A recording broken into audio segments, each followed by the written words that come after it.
Hey, it's Keith again from Papa's Garage, and wanted to go over a couple things that I did to my truck when I was building it several years ago. I know that there's a lot more stuff out there available now, and I'm not trying to say that mine is right and somebody else's is wrong.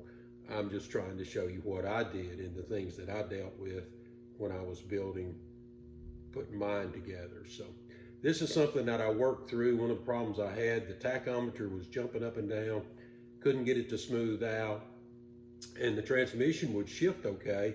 The shift points needed to be raised up, but it shifted good. But like when you get out on the highway and get it leveled off, it would it would shift into, the converter would lock up, and then for no reason at all, the converter would just unlock, and for say 20-30 seconds, and it'd lock right back up, and it would continue doing that as you were going down the highway. So knew something was wrong, and like I said, couldn't get the tachometer smooth out.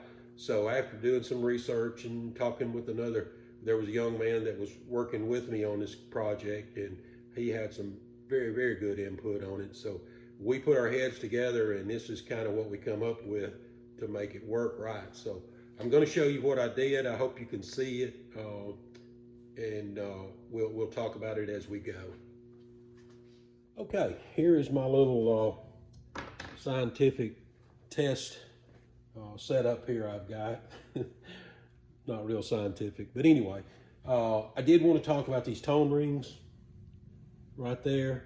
This is the one that I originally purchased through D-Stroked, and pretty nice product, and did work, but we just never could make it right. It's a 58-2.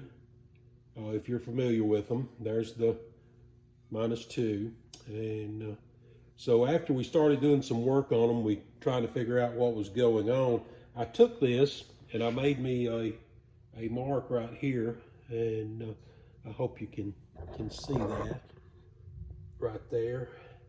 I put a mark here, put a mark on the ring, on the tone ring, and I rolled it all the way till it made one full circumference there, all the way around. Let me show you that to right there. All right, that measured 28 7/8 inches full travel there.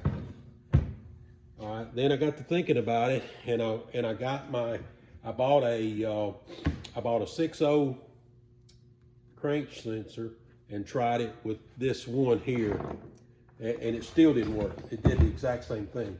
So I thought, well, you know, something's got to be different.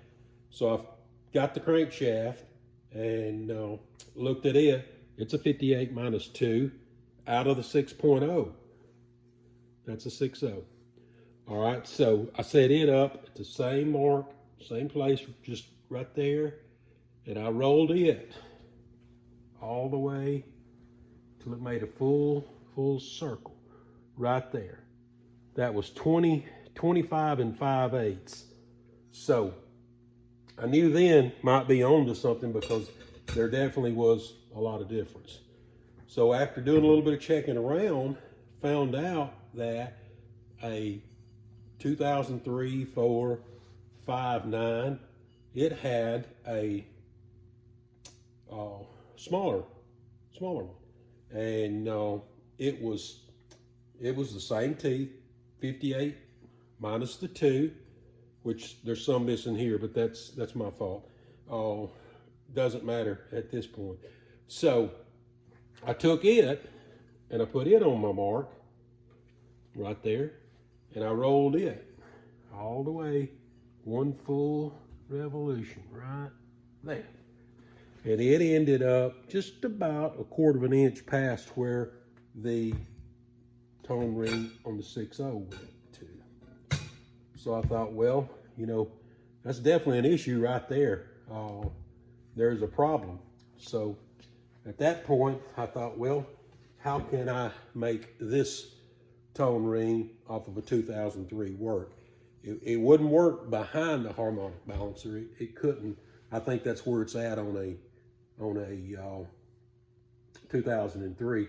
So I had a spacer that originally come with my one from Distro. So I cut it down. As you can see, this one's flat and one's got that. So I cut the spacer down, put it in there, and tightened it all up. Made me a bracket, mounted my 6.0 crank sensor out there on it, and boom, started up. The tachometer was just as solid and smooth as it could be. I thought, wow. Drove it down the road, shifted out good, no problem. The only issue that I was running into at that point was I needed the shift points changed, which I worked with a young man that tried to help me there, and he did get it where it was pretty good, but it still needed some more adjustment. But it done okay. I drove it several years like that, and never did have any more problems with it, the unlocking and locking on the interstate. So was on the right path, I knew, and but I found it very interesting as we were doing this stuff, and I just kind of wanted to share it with everybody, and just kind of the path that I took when I was doing mine. And again, I'm not saying right or wrong. I'm just saying it's the way that I did it. Okay, so that's how I worked through getting my tone ring situation figured out and getting the tachometer to work smooth and steady. And that's how I did that and worked through that. So on my next video, I'm going to probably, maybe not the next one, but I'm going to try to do a video on how I did my throttle pedal. And now my engine is a 2000, so it still has the cable going out to a TPS on the engine, and then I've got the one for the Ford that's on the pedals. So my next video I'll try to explain how I did that, and fuel pump, lift pump that I worked through and got it set up. So that'll be on my next one. Like and subscribe if you like this kind of stuff.